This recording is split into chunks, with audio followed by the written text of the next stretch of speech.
Para quem não me conhece, eu me chamo Gustavo, sou um dos pastores aqui dessa igreja e é sempre um motivo de grande alegria poder recebê-lo. Você que é membro aqui da nossa casa, você que está nos visitando pela primeira vez, convido os irmãos que estão ali atrás a tomarem seus lugares para nós iniciarmos o nosso culto ao Senhor. Estamos chegando já ao final do ano, quase o último culto do ano.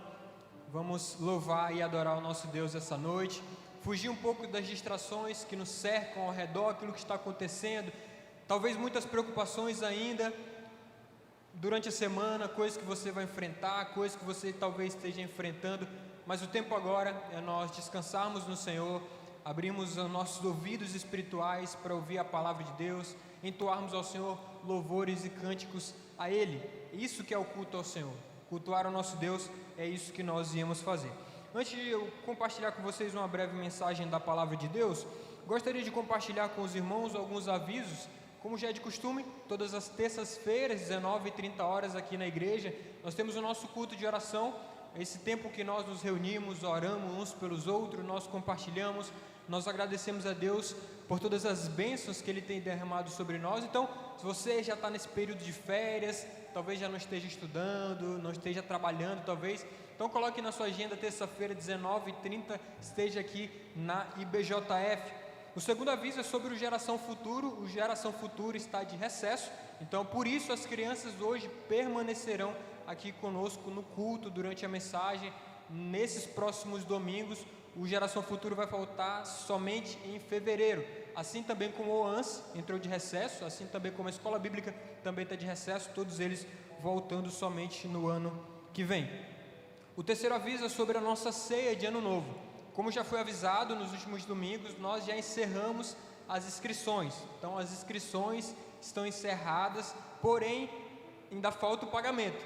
Nós colocamos ali nosso nome, deixamos ali a nossa vaga e o pagamento até o dia 23 de dezembro, porque está ali quase chegando no dia para organizar, para o buffet, enfim. Então toda essa organização nós pedimos que os irmãos possam pagar até a terça-feira. Então ao final do culto você pode procurar qualquer coisa, Drica, pastor, Red, ou qualquer mais informação conosco sobre como deve ser feito esse pagamento.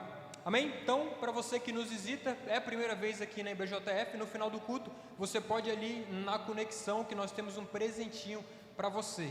Sua primeira vez aqui na IBJF, você pode procurar os nossos irmãos de Jaleco Azul, que nós temos um presente especial para você. Amém, irmãos? Então, convido a vocês a abrirem aí as suas Bíblias no Salmo de número 98. Salmo 98.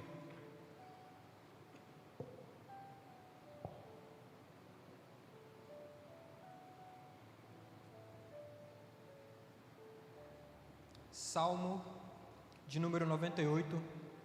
Vocês podem ler o versículo 1, primeiro versículo. A minha versão diz assim: Cantem ao Senhor um novo cântico, pois Ele fez coisas maravilhosas. A sua mão direita e seu braço santo lhe deram a vitória. Vamos repetir mais uma vez a leitura do versículo. Cantem ao Senhor um novo cântico, pois Ele fez coisas maravilhosas. A sua mão direita e o seu braço santo lhe deram a vitória. Então, assim como nós vemos aqui no Salmo de número 98, nós vemos em outros salmos também o convite do autor, o convite do salmista, inspirado por Deus. É um convite para que esse povo, para que os leitores pudessem cantar ao Senhor um novo cântico. E porque esse povo deveria cantar um novo cântico a Deus, o salmista vai dizer: pois esse Deus fez coisas maravilhosas, coisas grandiosas. Talvez nessa época do autor, aqui o salmista está dizendo sobre guerras, sobre vitórias políticas que o povo de Israel talvez deveria ter saído dali vitoriosos. É por isso que esse povo deveria louvar e cantar um cântico novo pelas maravilhas do Senhor. Mas nós chegamos hoje para entrar na semana do Natal, e nós temos, quem sabe, aqui diante de nós uma das maiores vitórias e uma das maiores bênçãos que o próprio Deus deixou ao seu povo. que é esse Deus, o Verbo que se fez carne. Essa é a maior vitória do povo de Deus. Esse Deus que nasceu, esse Deus que veio e morreu pelo principal problema que o ser humano, que a humanidade enfrenta, que é o pecado. É por isso que Deus enviou o seu Filho para nos livrar de um mal maior. E é por isso que nós devemos cantar ao Senhor cânticos. É por isso que nós devemos adorar o Senhor pelas maravilhas, maravilhas essas de o próprio Deus ter vindo, o Verbo ter sido feito como carne, ter habitado em nosso meio, morrido no nosso lugar, ressuscitado ao terceiro dia, para que todos nós tivéssemos acesso livre a Deus. Todo aquele que se arrepende dos seus pecados são salvos pela graça, por meio do Evangelho de Jesus Cristo. Essa é a maior bênção que eu e você nós temos aqui. Esse é o maior presente que Deus poderia ter nos dado, o seu próprio Filho, entregue, moído numa cruz. E é por isso que nós cantamos a esse Deus. É por isso, como o salmista vai dizer no versículo 1, o seu braço santo lhe deram a vitória. Aqui nós não estamos falando de uma vitória política, mas de uma vitória espiritual.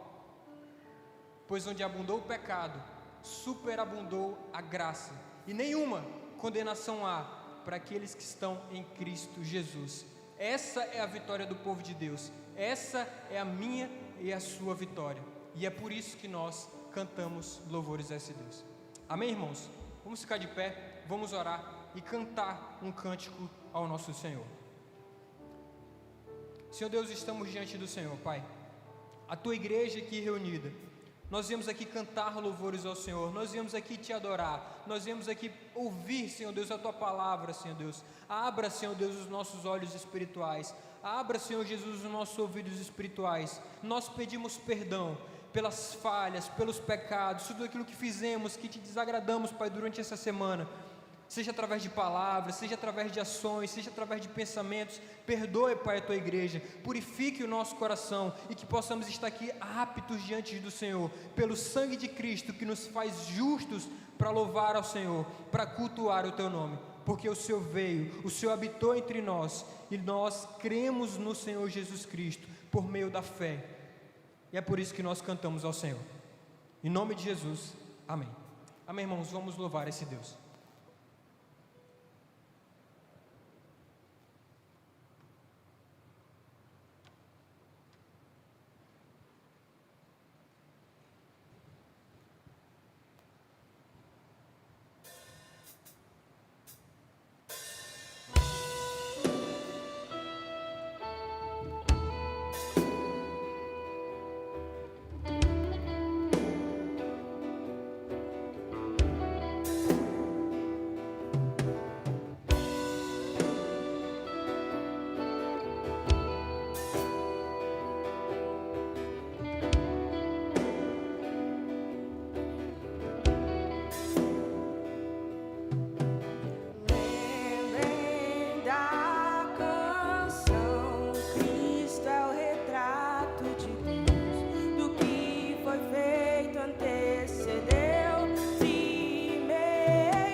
em suas linhas de amor.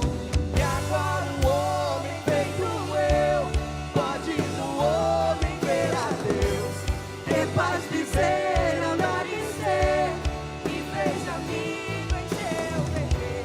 E aquele fio que se rompeu da minha alma até a Deus, o sangue santo costurou Cristo em suas linhas de amor.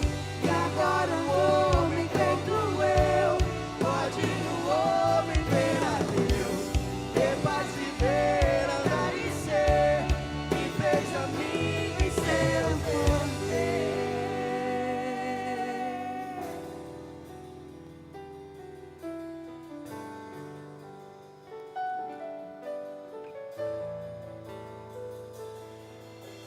Paz com Deus. Nós temos paz com Deus. Paz com Deus. Paz com Deus. Paz com Deus. Paz com Deus. Temos paz com Deus. Graças a Deus. Antes inimigos, mas agora temos paz com Deus. Paz com Deus. Nós temos paz com Deus.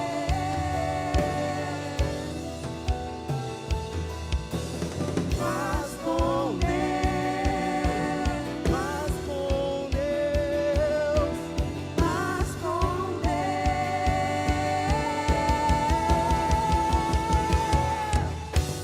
E aquele fio que se rompeu da minha alma até a Deus, o sangue santo costurou Cristo em suas linhas de amor. E agora um homem feito eu pode no homem ver a Deus, fez paz, viver, andar e ser, e fez amigo em seu viver. E aquele fio que se rompeu da minha alma até a Deus, o sangue santo costurou Cristo em suas linhas de amor. E agora o homem feito eu pode no homem ver a Deus, ter paz, viver, andar e ser, e fez amigo em seu Me fez amigo em seu Me fez amigo em seu paz com Deus.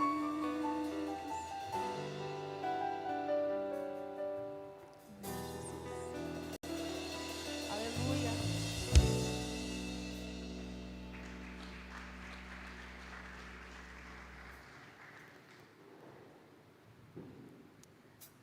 Que maravilha, né?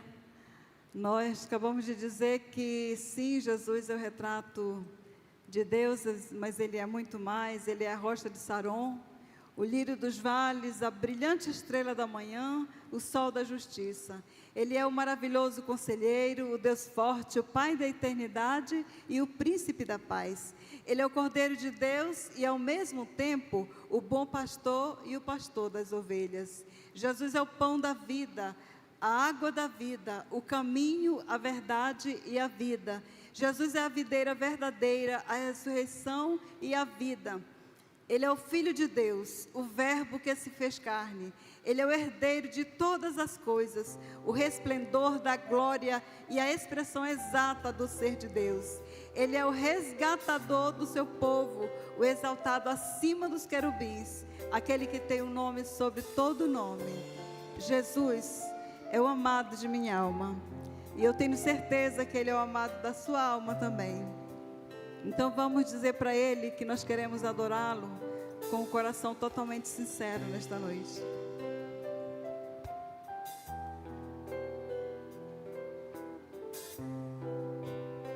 Sim, Jesus.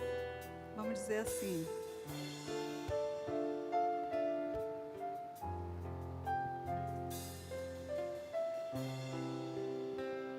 Aleluia.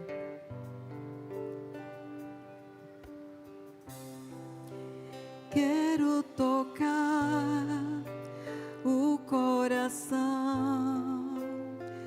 do amado da minha alma, ser muito mais que uma voz, cantando uma canção, realizar seus sonhos, é o desejo meu, Jesus.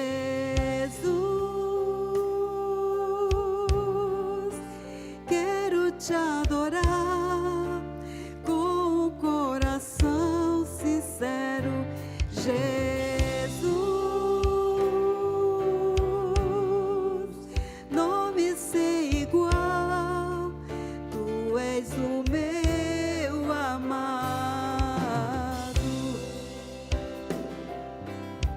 Sim, Jesus. Vamos cantar bem forte, fazer essa declaração de amor. Quero tocar o coração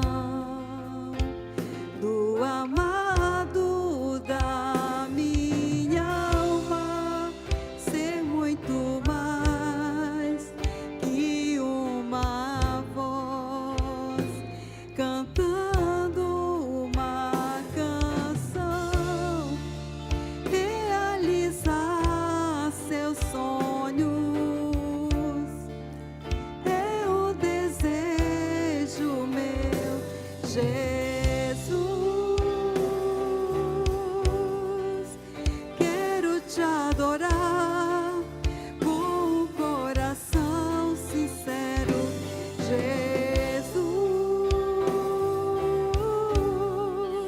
Não me sei igual, tu és o meu amado, Jesus. Meu Jesus, quero te adorar com o coração sincero, Jesus. Meu Jesus, tu és o meu amado.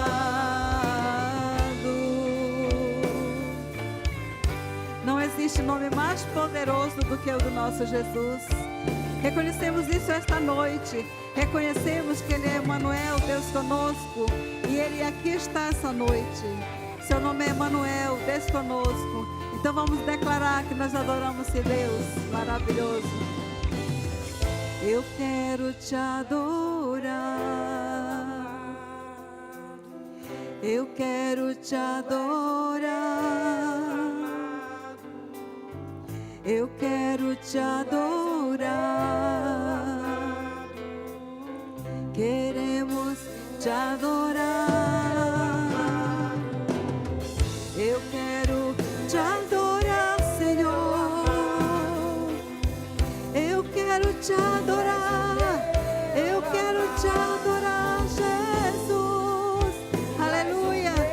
Oh, tu és o meu amado, Jesus, meu Jesus.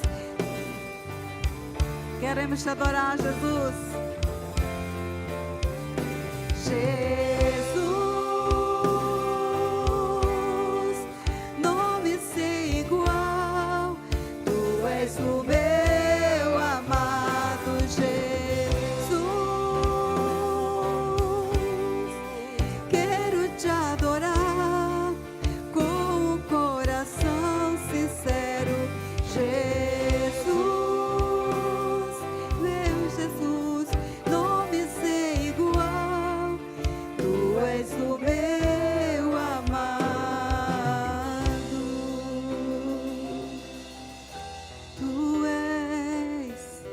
Tu és Jesus, o meu amado. Glória a Jesus.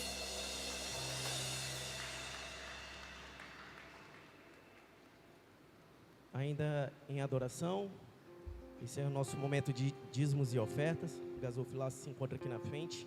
Sinta-se à vontade a devolver à casa do tesouro aquilo que muitas das vezes é o mínimo que podemos oferecer a Deus.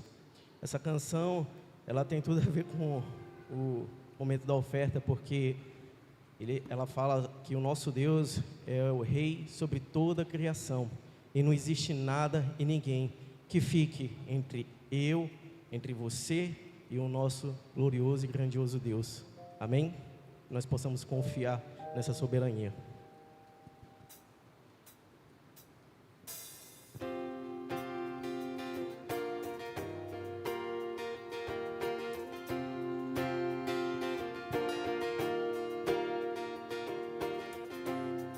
Ó Rei da criação, da terra, céu e mar, fez do céu o teu palácio, toda a glória iremos dar. Deus acima do que podemos ver, tu és santo, santo, o universo exalta o teu poder. Tu és santo, santo, Senhor da terra e do céu, Senhor da terra e do céu.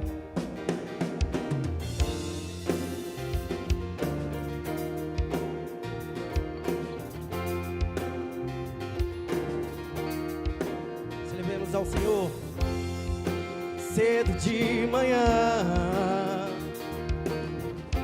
tua luz celebrarei,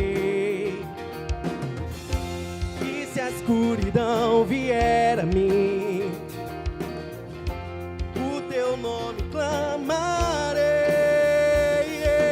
Deus acima do que podemos ver, tu és santo, santo, o universo exalta o teu poder. Tu és santo, santo, Senhor da terra e do céu, Senhor da terra e do céu. Aleluia ao Senhor da terra e do céu, aleluia ao Senhor da terra e do céu, aleluia ao Senhor da terra e do céu.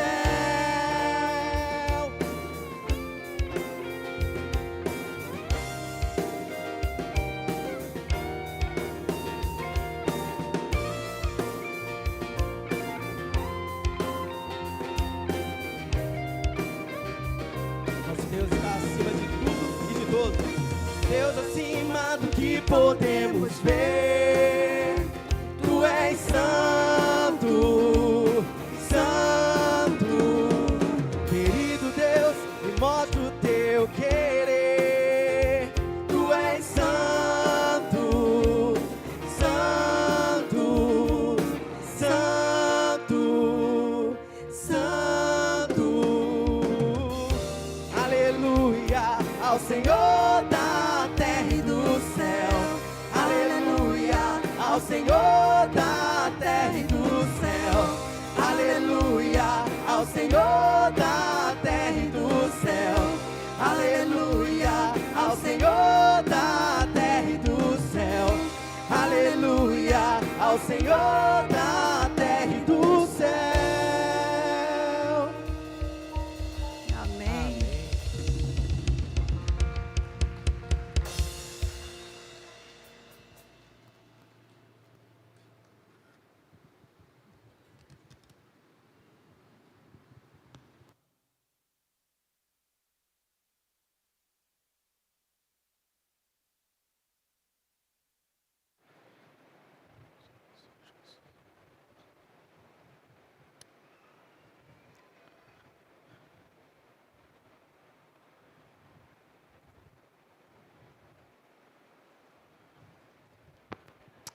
Boa noite.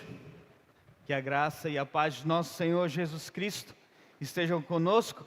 Muito obrigado pela presença de todos. Você está nos visitando também, muito obrigado. Que Deus continue falando a nós, assim como tem falado pelos louvores. Meus irmãos, desde 2017, nossa igreja, nós temos um hábito de entregar medalhas para aqueles que leem a Bíblia toda, no ano, né? E tem sido muito bom, muito saudável para nós como igreja. Claro que não queremos que os irmãos leiam a Bíblia apenas para ganhar uma medalha ou para estar aqui à frente. Queremos que seja um hábito a leitura da palavra de Deus em nossas vidas constantemente.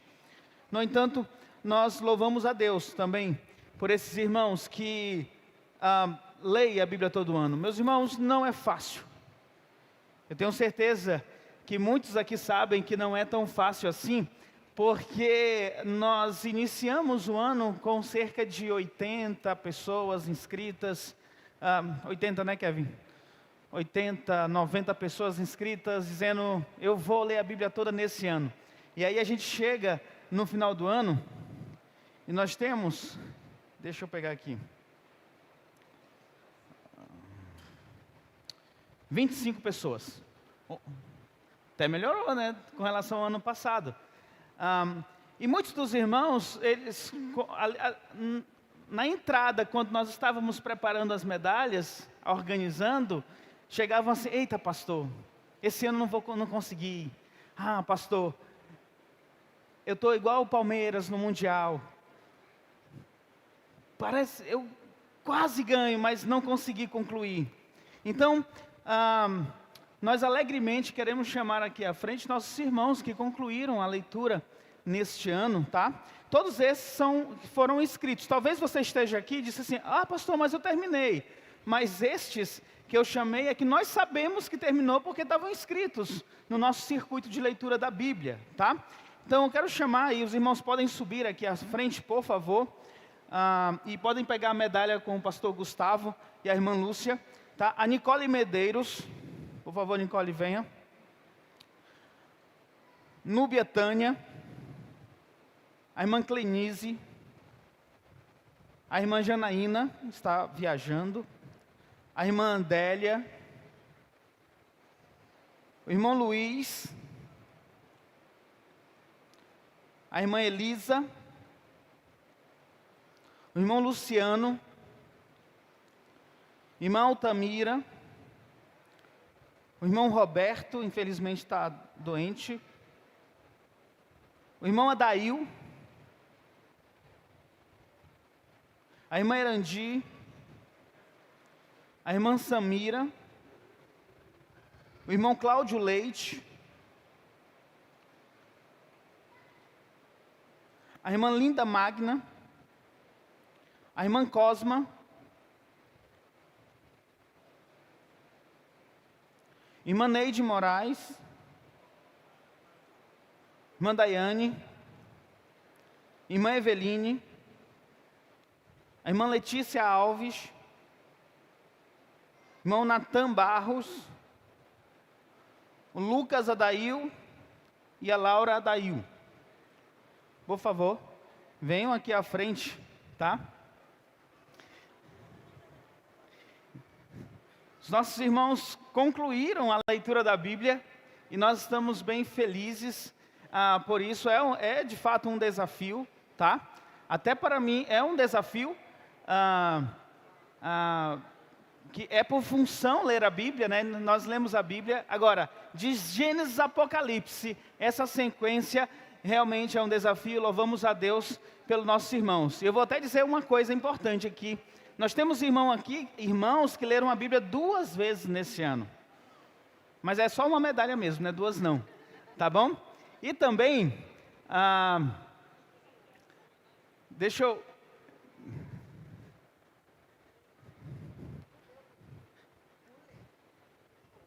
Vem aqui.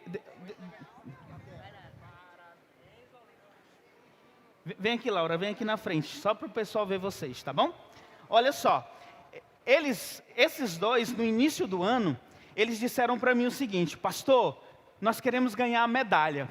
Aí eu olhei para os pais deles, lembra, Aline, né? Não, eles vão, né?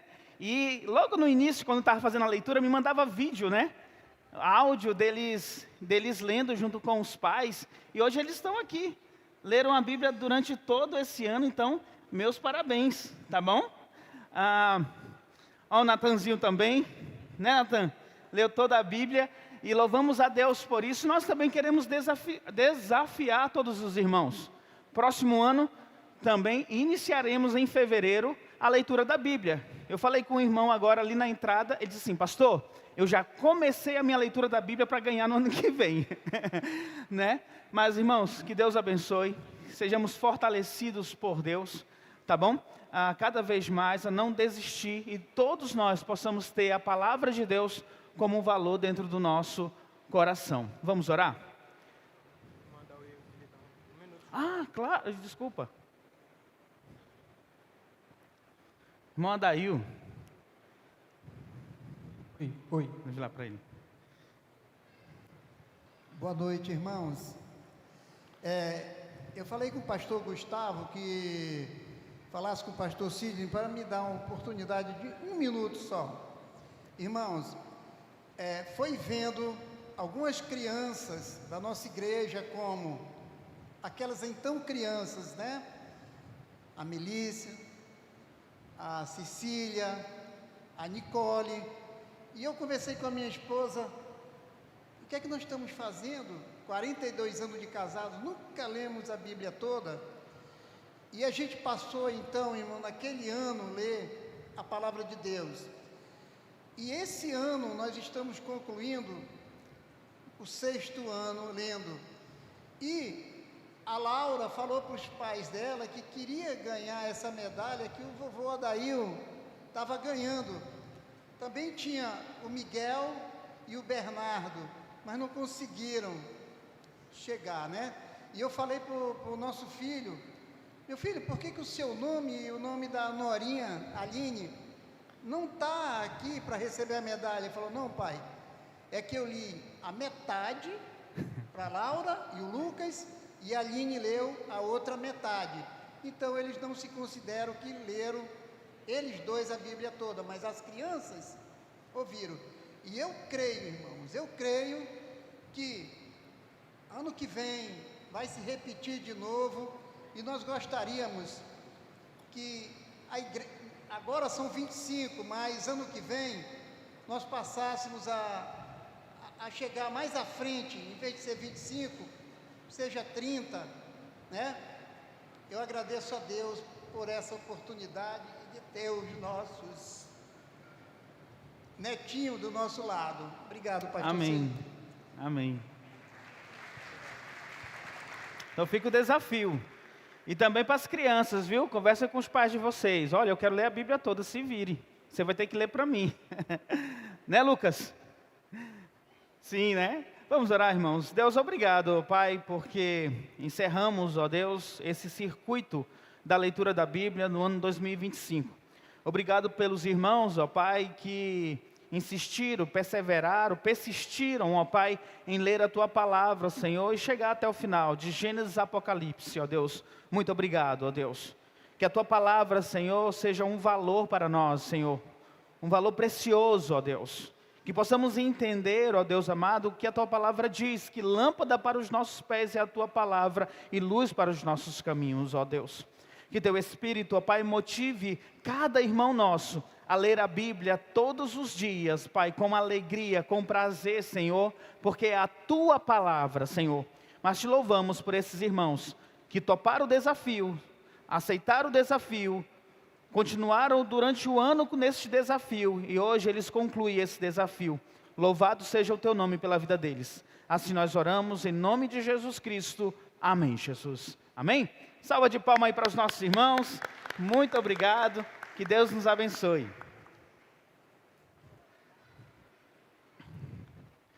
Bom, nós também queremos chamar aqui à frente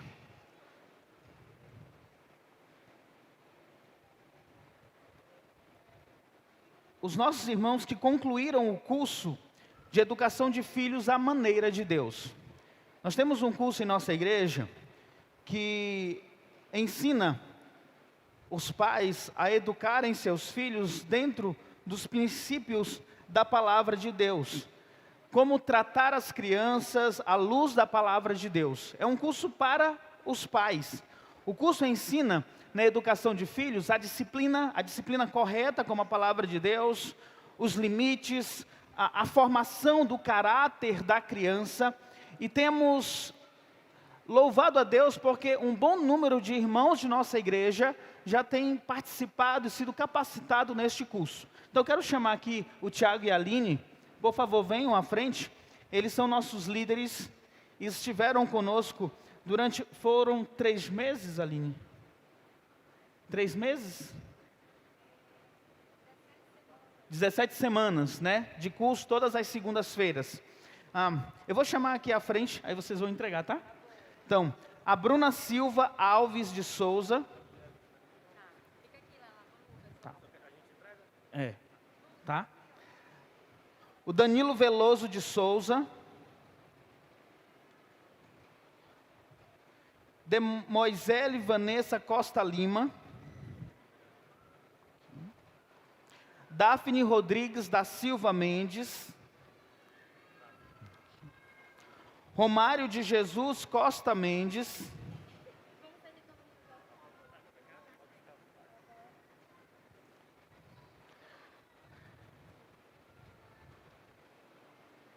Clarice Nete Pereira Guerra. Josimar Augusto Sobrinho. Luan do Nascimento. Daiane Silva dos Santos. Daiane. E a Samara Oliveira Veloso.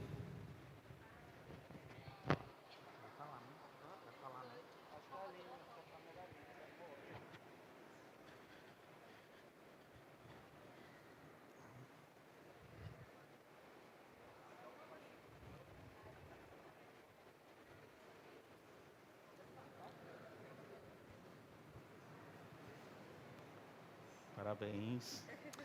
Oi. Bom. Parabéns. Oi. Parabéns, Bruna.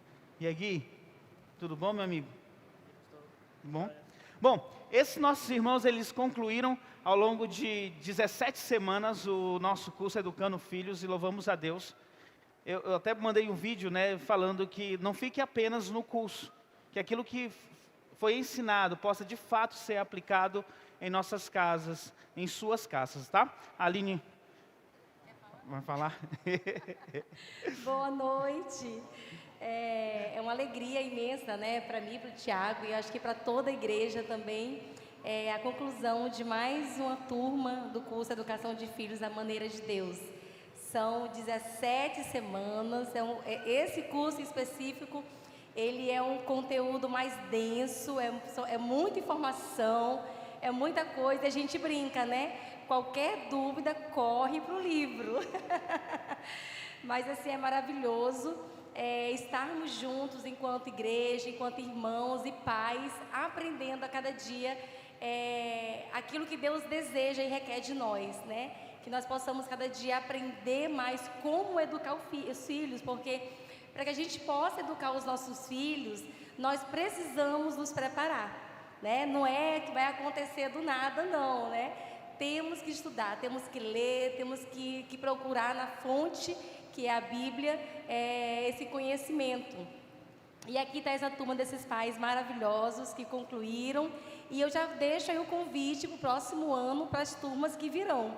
Né? Vamos tentar fazer as 3 turmas, né, pastor? Os 3 cursos no próximo ano, e aí fica o convite para você, né, que quer aprender mais sobre educar filhos, que nós possamos lançar essas flechinhas bem longe, né? Que eles possam cumprir a vontade de Deus. Esse é o nosso desejo, a nossa oração. Amém.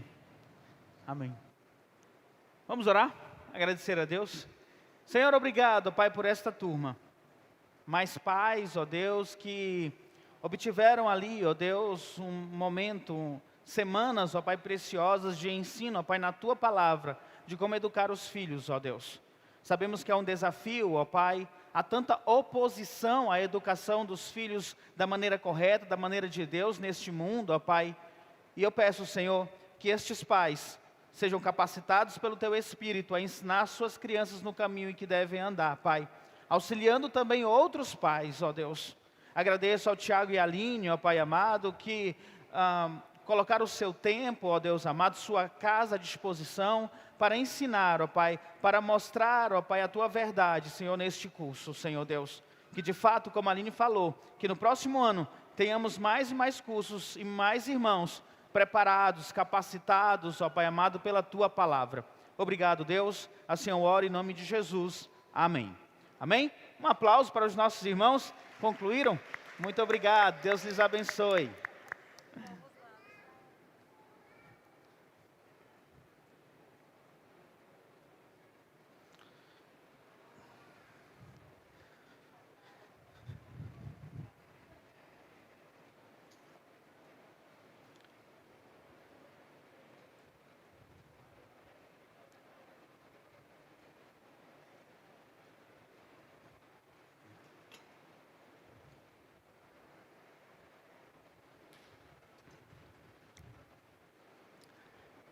Bom, irmãos, vamos para a nossa mensagem de hoje.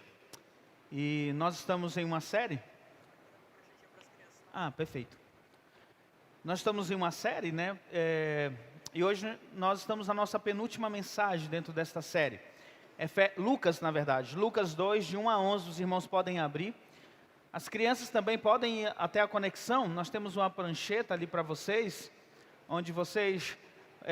nós gostaríamos que vocês, crianças, pudessem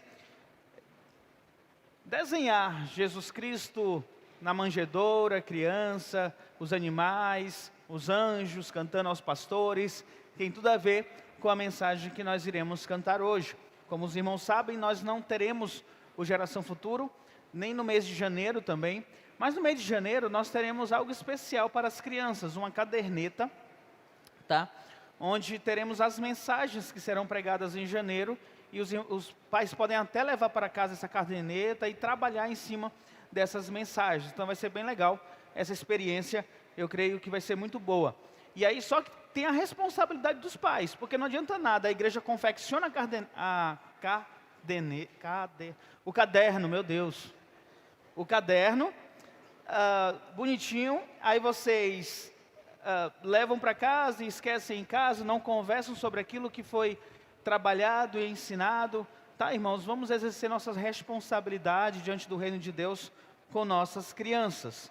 Lucas 2, de 1 a 11, os irmãos podem abrir. Nós, de maneira que vamos expondo o texto da palavra de Deus, os irmãos podem ir acompanhando.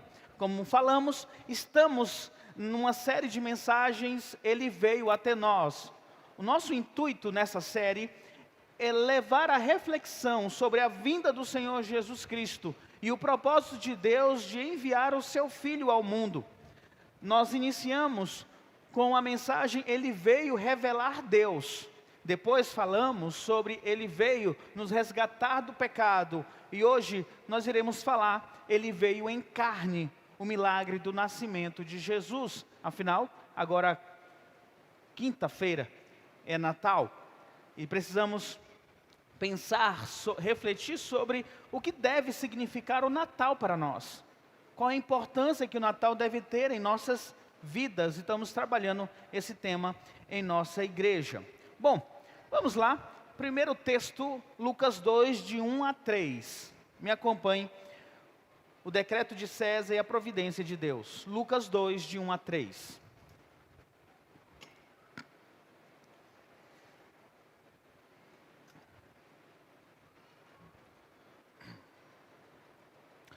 Diz assim a palavra de Deus. Naqueles dias, César Augusto publicou um decreto ordenando o recenseamento de todo o Império Romano.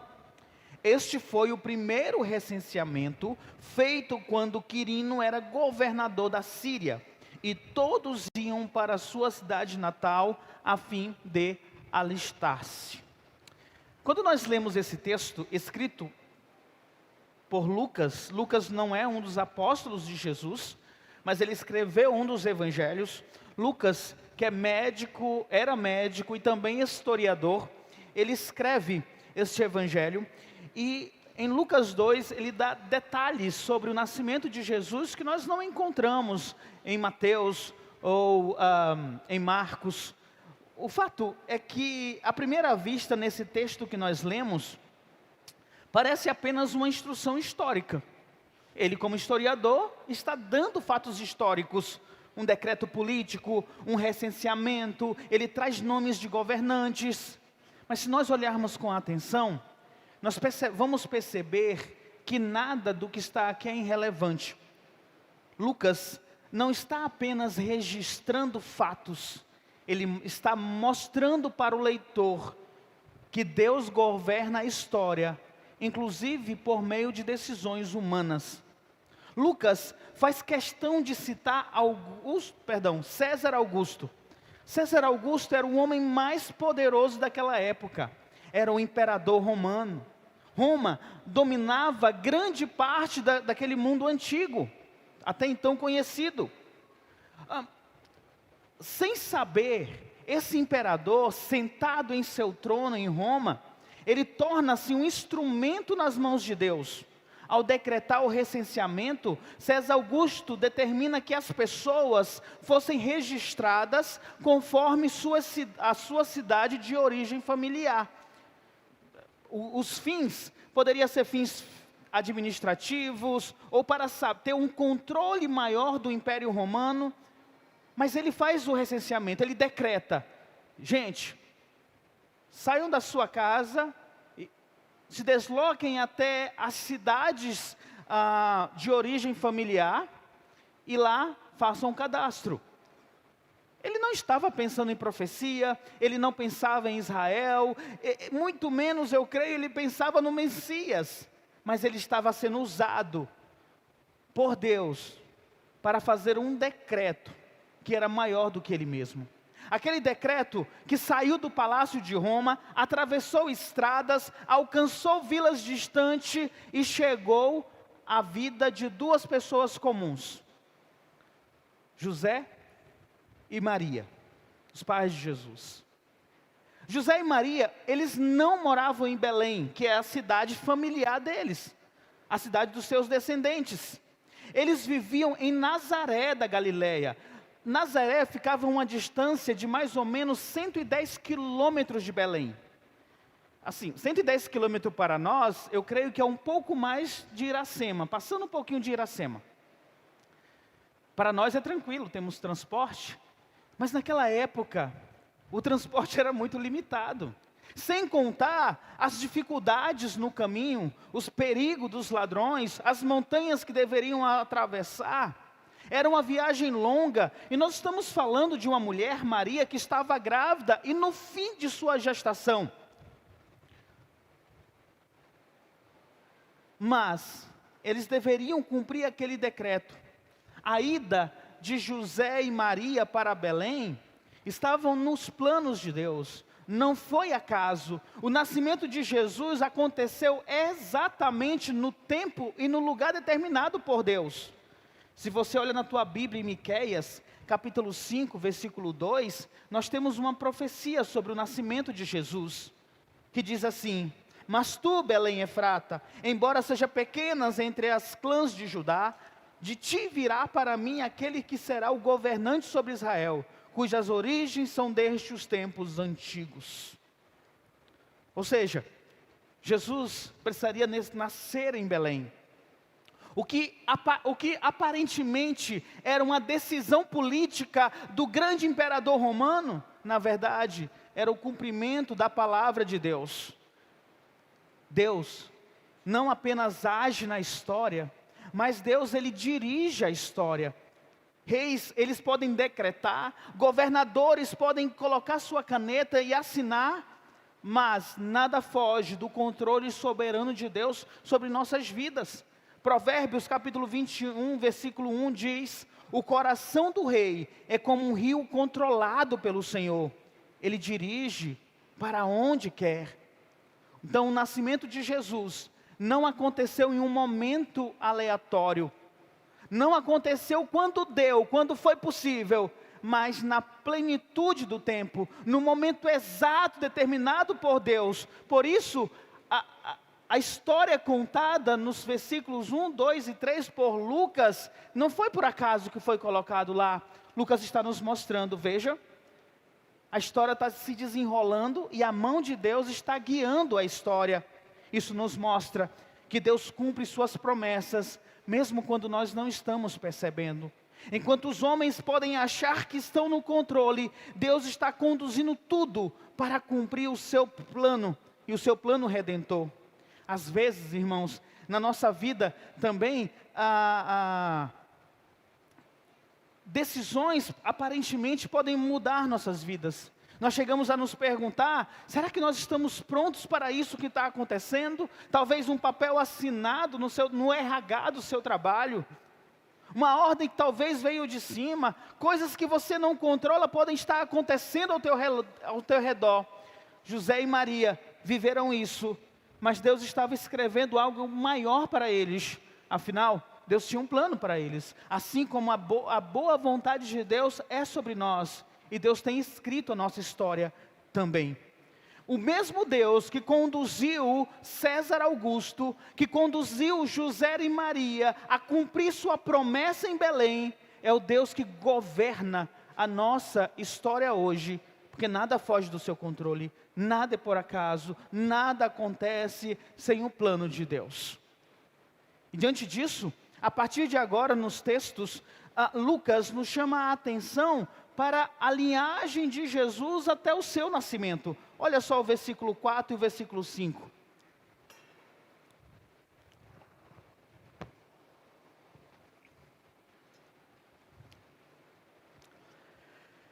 Diz assim o texto: assim, José também foi da cidade de Nazaré, da Galiléia, para a Judéia, para Belém, cidade de Davi, porque pertencia à casa e à linhagem de Davi. Ele foi a fim de alistar-se com Maria, que lhe estava prometida em casamento e esperava um filho. José sai de Nazaré, percorre 110 quilômetros mais ou menos, vai até Belém, e a Bíblia faz questão de dizer o porquê, porque ele pertencia à casa e à linhagem de Davi. Isso aqui também não é solto para nós. Desde o Antigo Testamento, Deus havia deixado claro que o rei definitivo, o Messias, ele viria da casa de Davi. Em 2 Samuel, capítulo 7, versículo 12, até o 13, diz assim: quando a sua vida chegar ao fim, e você descansar com seus antepassados, falando para Davi, estabelecerei o seu descendente para sucedê-lo. Aí depois ele vai dizer, o seu reino será estabelecido para sempre. E aqui está sendo falado sobre o Senhor Jesus Cristo. E essa promessa do Messias que viria da descendência de Davi atravessa toda a história da Bíblia. Embora Jesus tenha sido concebido pelo Espírito Santo, ele é reconhecido como herdeiro legítimo da linhagem de Davi por meio de José, seu pai, conforme a lei. Lucas ainda acrescenta um detalhe essencial no versículo 5. Maria estava prometida em casamento a José, que esperava um filho. Essa afirmação, meus irmãos, é uma afirmação teológica. José e Maria ainda não haviam consumado o casamento, eles estavam noivos. E isso, na cultura judaica, o fato de estar noivo já carregava um valor legal muito grande. Mas eles não tiveram nenhuma relação conjugal. E Lucas começa a preparar o leitor para entender uma verdade fundamental na nossa teologia. Jesus nasceu de uma virgem. A concepção virginal não é sustentado apenas por um texto da Bíblia. Ela é afirmada por esse texto em Lucas, confirmada por Mateus, anunciada pelos profetas. Quer ver? Olha o texto de Lucas 1, 34 e 35. Perguntou Maria ao anjo, versículo 34, como acontecerá isso se eu sou virgem? Versículo 35, o anjo respondeu, o Espírito Santo virá sobre você, e o poder do Altíssimo a cobrirá com a sua sombra. Assim, aquele que há de nascer será chamado Santo, Filho de Deus. Mateus, capítulo 1, versículo 18, ele registra Ora, o nascimento de Jesus Cristo foi assim. Maria, sua mãe, estava prometida em casamento a José, mas antes de coabitarem, achou-se grávida pelo Espírito Santo. Isso confirma o que Isaías diz em Isaías 7, versículo 14. Por isso, o Senhor mesmo lhe dará o sinal. A virgem ficará grávida, dará à luz um filho, e ele será chamado Emanuel. A própria Bíblia sustenta essa doutrina essencial para a nossa fé, a concepção virginal de Cristo. Agora, a pergunta é, por que isso é importante, pastor? Por que o Senhor está ressaltando isso? O tema da nossa mensagem é, Ele veio em carne. E por que isso é importante para nós? O Salvador, ele precisava ser verdadeiramente homem, mas também verdadeiramente Deus. Nós dizemos assim, Jesus Cristo é 100% homem e 100% Deus. Como isso vai funcionar, pastor? Eu não sei. Chegar no céu a gente pergunta. Mas essa é uma verdade da nossa teologia que não podemos separar. E por que isso é importante para nós? Verdadeiramente homem. Jesus é nascido de mulher, participante de nossa humanidade real. Se Maria não fosse virgem, Jesus seria apenas mais um homem na nossa história.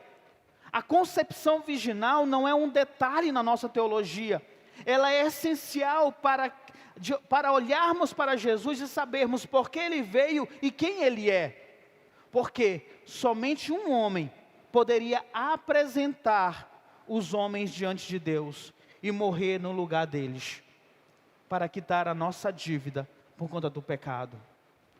Jesus é o mediador entre Deus, entre os homens e Deus. Ele é o nosso representante diante de Deus. O pecado entrou na vida das pessoas reais, assim como entrou em nossas vidas. Por isso, a salvação precisa ser realizada por alguém que fosse verdadeiramente humano, homem, e pudesse ocupar o nosso lugar na condenação.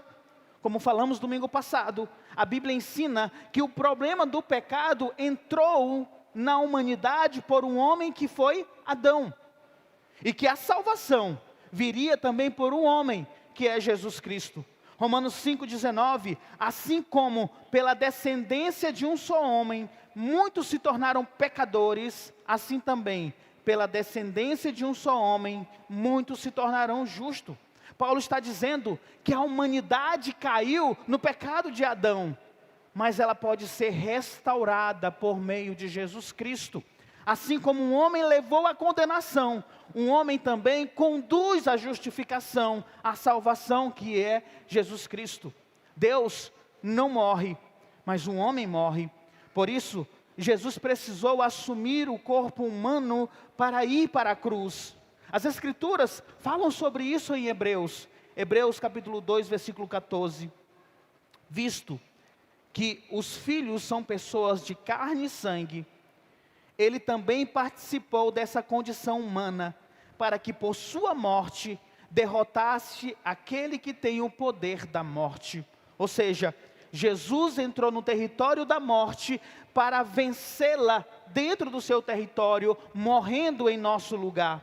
A vitória de Cristo não foi uma vitória simbólica. A vitória de Cristo na cruz não foi alguma coisa para tampar um buraco na história. Foi uma morte real, foi uma morte verdadeira. O homem, Jesus Cristo, morreu na cruz do Calvário. Ele venceu a morte morrendo. E é exatamente isso, e é exatamente por isso que hoje nós temos esperança. Porque assim como ele venceu a morte, nós também venceremos por meio dele. Em resumo, Jesus se tornou como nós, nascendo de uma mulher, como todos nós nascemos, para salvar pessoas como nós. Mas aí pode surgir uma pergunta: se Jesus é plenamente humano como nós, então por que ele é diferente de nós? A resposta está no fato de que, ao mesmo tempo, ele também é verdadeiramente Deus. Ele é santo, sem pecado, enviado pelo Pai. E aqui nós vamos entender a importância do nascimento virginal. ao ser concebido pelo Espírito Santo, ele não entra na história da humanidade como parte da velha humanidade nossa marcada pelo pecado. Ele entra como Filho de Deus, encarnado no ventre de Maria. Ele é plenamente humano, filho de uma mulher, mas ele não compartilha a culpa, a corrupção que caracteriza a nossa condição desde a queda.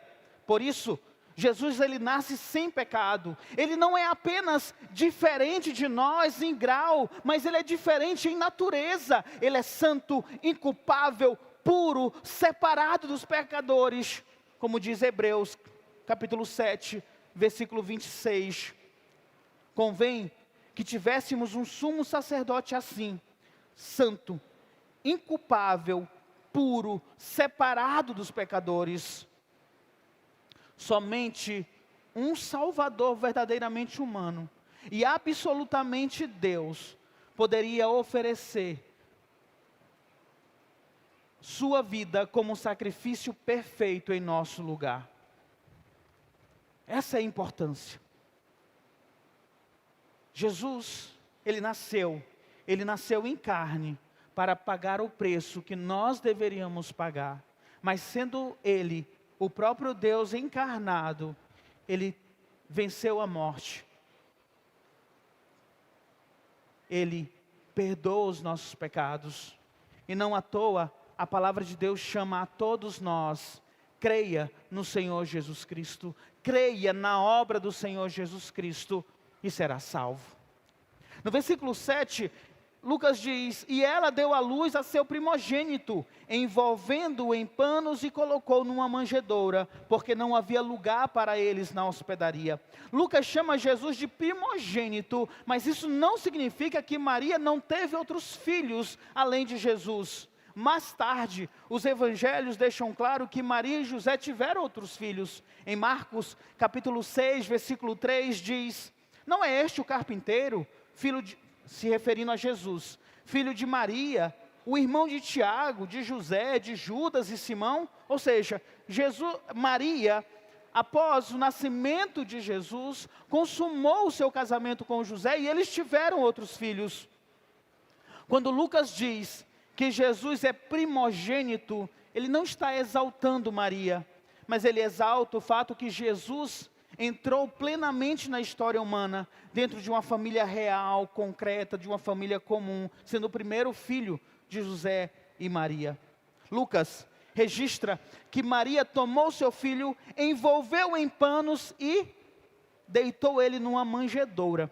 Aqui também não é algo para passar desapercebido por nós. O nascimento de Jesus não teve alarde, não teve holofotes, não teve um reconhecimento humano. Reis não vieram saudar o Rei dos Reis, o Senhor dos Senhores. Se fosse nos dias de hoje, não teria fotos, não teria vídeos, não teria rios, não teria curtidas o nascimento de Jesus.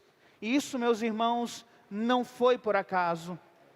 Quando nós olhamos para Filipenses capítulo 2, que fala sobre Jesus, que sendo Deus, escolheu tomar a forma de servo, que abriu mão de ser como Deus, para nos servir, para ser homem, para vir à terra como nós.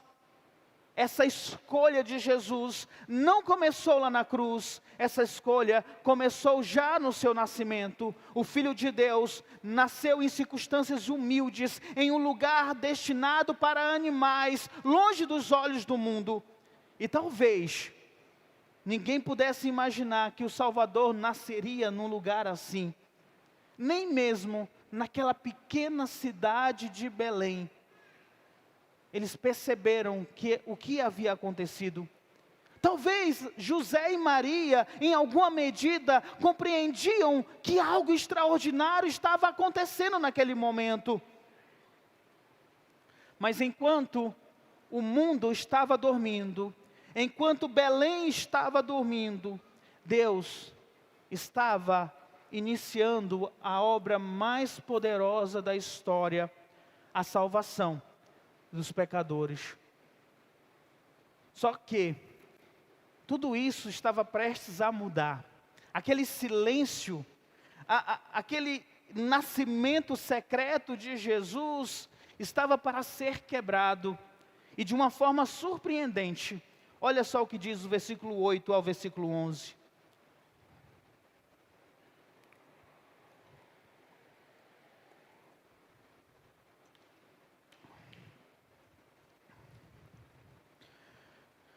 Versículo 8. Havia pastores que estavam nos campos próximos e durante a noite tomavam conta dos seus rebanhos. E aconteceu que o anjo do Senhor apareceu-lhes e a glória do Senhor resplandeceu ao redor deles e eles ficaram aterrorizados. Em algumas traduções ficaram com medo. Mas o anjo lhes disse: não tenha medo, eu estou lhe trazendo boas novas de grande alegria, que são para todo o povo. Hoje, na cidade de Davi, lhes nasceu o Salvador, que é Cristo o Senhor. Lucas faz questão de dizer quem foram os primeiros a ouvir sobre o nascimento de Jesus. E os primeiros foram pastores. E por que é interessante ressaltar isso? Porque naquela época, pastores, eles eram figuras sem nenhum prestígio social, eram trabalhadores simples, muitas vezes vistos como pessoas de pouca importância. Eles viviam sempre nos campos, eles viviam longe das atividades religiosas, longe do centro político, longe dos palácios, viviam nos campos. Mas Deus não escolheu reis, Deus não escolheu sacerdotes, Deus não escolheu autoridades para anunciar o nascimento de Jesus. Ele escolheu pessoas comuns, pessoas simples, para que o anúncio do nascimento de Jesus fosse feito. Quando o anjo apareceu, a glória do Senhor resplandeceu ao redor deles, e a reação imediata deles foi: se aterrorizaram, ficaram com medo. E eu penso que essa sempre é a reação humana diante da santidade da glória de Deus. O temor revela que eles estavam diante de algo que vinha do céu e que ultrapassava a sua compreensão. Os anjos disseram para eles: não tenham medo. Meus irmãos, e é isso que o Evangelho provoca em nossos corações. Embora o Evangelho possa dizer: todos pecaram e separados estão da glória de Deus, essa é a mensagem. O Evangelho abre a cortina do anúncio exatamente dessa forma: vocês são pecadores, vocês estão distantes de Deus. Mas o Evangelho, ele termina mostrando que todo aquele que crer no Senhor Jesus Cristo é salvo. Embora ele possa começar com algo que é aterrorizante, ele termina com a palavra: não tenha medo. Os anjos disseram: estou lhe trazendo boas novas de grande alegria. Essa palavra boas novas significa literalmente evangelho. E a notícia de grande alegria é porque os anjos estavam anunciando que o maior problema do ser humano, o maior problema da humanidade, que é o pecado, estava resolvido em Cristo Jesus. A salvação para todos, existe salvação para todos que nele crê. Os pecadores terão seus pecados perdoados. Os que estão distantes de Deus serão reconciliados com Deus. Essa é a mensagem do Evangelho. Essa é a mensagem do menino que nasceu na manjedoura. Essa é a mensagem que Deus escreveu com suas mãos, que Deus que guiou reis, guiou pessoas para que ela pudesse acontecer. Esse é o anúncio que os anjos fazem. Hoje, na cidade de Davi, lhes nasceu o Salvador, que é Cristo o Senhor. Mais tarde, Lucas, em Lucas 19, Lucas capítulo 19, versículo 10, ele vai dizer: o Filho do Homem veio buscar e salvar o que estava perdido. O Filho do Homem veio buscar e salvar o que estava perdido. Meus irmãos, o Evangelho começa com uma notícia simples, mas profunda: nasceu o Salvador. O nascimento de Jesus confronta diretamente a nossa tendência de achar que podemos dar conta de nossas vidas. Nesse período de Natal, nós comemos bastante. Hoje eu estava pesquisando um vídeo para fazer uma salada para o Natal em minha família, que ficamos responsáveis, eu e minha esposa, de fazer uma salada. Falei, opa, salada tropical, salada. Eu fui pesquisar no YouTube. E a pessoa que estava apresentando, ela disse assim: eu gosto muito do Natal, porque no Natal nós distribuímos presentes, porque no Natal nós comemos gostoso, comemos muito. O Natal é um dia feliz que encontramos os familiares e os parentes. Eu fiquei pensando, meu Deus, como o Natal se perdeu o sentido dele. Mas para nós, irmãos, nós não podemos perder de vista que nós estamos comemorando o nascimento do nosso Salvador. Ah, pastor, mas Jesus não nasceu dia 25 de dezembro. De fato, não nasceu no dia 25 de dezembro. Aliás, nós não vemos nem na Bíblia comemoração do nascimento de Jesus. A Bíblia só registra 2 nascimentos, o faraó e Herodes, e dentro de um contexto ruim. Mas por que nós comemoramos? A questão não é a data, irmãos. A questão é o significado que tem para nós e como nós podemos anunciar para o mundo o nascimento de Jesus em uma data que o mundo comemora, pelo menos o mundo ocidental. Nasceu um único capaz de reconciliar pecadores com Deus. E essa notícia não foi dada apenas para ser admirada, para ser cantada ou simplesmente festejada. Ela foi anunciada para ser proclamada. Assim como os anjos anunciaram para os pastores, cada um de nós temos a responsabilidade de anunciar esta mensagem. Nasceu o Salvador, que é Jesus Cristo, o Senhor. Se nasceu um Salvador, é porque nós precisamos ser salvos. A pergunta não deve ser apenas se você acredita que Jesus nasceu. A pergunta deve ser feita porque Ele nasceu. O Salvador nasceu. Como você reage ao fato que Ele nasceu? Talvez você fique em silêncio, como a cidade de Belém ficou em silêncio quando Jesus Cristo nasceu. Mas nós somos chamados a nos alegrar como os pastores se alegraram. Se tu continuar lendo o texto de Lucas 2, a partir do versículo 12, você vai ver que os pastores correram para Estebaria, correram para ver o menino Jesus, porque o Salvador nasceu. Há salvação em Cristo. O que Lucas nos mostra nesse texto é que o nascimento de Jesus não foi aleatório. O Natal deve nos lembrar que Deus está agindo na história. E hoje Ele está agindo em nossa história. E hoje Ele te permite estar aqui para ouvir esta mensagem. E hoje você é confrontado com o fato de que Jesus Cristo nasceu.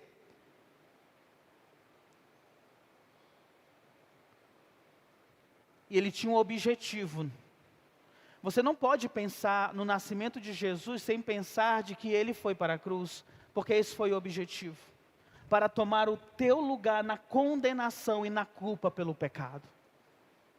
Hoje, todos são chamados a crer no Senhor Jesus Cristo. E Deus está agindo na história. Qual é a tua resposta diante desta verdade?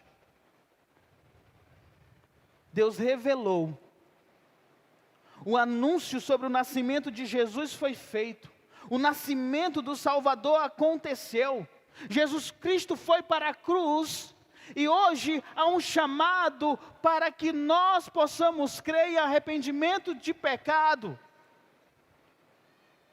Como você vai responder a este chamado? A palavra de Deus diz uma coisa assim: se hoje você escuta a voz de Deus, não tarde, não deixe para depois, para atender essa voz. Talvez você possa me dizer: pastor, eu creio em Jesus, eu creio que Jesus Cristo nasceu e morreu na cruz no meu lugar. Eu vou dizer amém, irmão. Mas aí você continua e você me diz: mas pastor, é porque, sabe, eu não leio a Bíblia, eu não costumo orar, na verdade eu acho que eu mais participo das coisas do mundo do que de Deus, mas eu creio em Jesus. O nascimento de Jesus também serve para nos confrontar a respeito dessa realidade. Porque a gente não pode brincar de crer em Jesus apenas quando é conveniente e quando não é. O chamado de Jesus é ser parecido com Ele, independente do momento de vida que você esteja passando. Eu não estou falando de estar na igreja ou ser uma igreja. Eu estou falando de ter uma vida de cristão, que ame a Cristo acima de todas as coisas, que reconheça que você merecia um inferno, mas Jesus Cristo, pelo grande amor que Ele te amou, Ele te tirou dessa situação. E aí como é que você vai responder? Com uma vida de, eu não sei se eu sou cristão ou se eu não sou. De Deus não se zomba, diz lá em Gálatas. Aquilo que você planta, você colhe. E aí eu termino com um alerta. Jesus, terminando o Sermão do Monte, Ele vai dizer que muitas pessoas,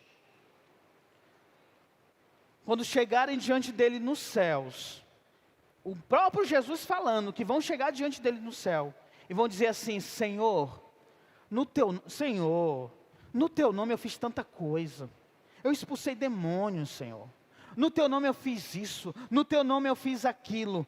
Aí Jesus vai olhar para esta pessoa e vai dizer assim: afaste-se de mim, você que pratica a iniquidade, você que vive no pecado.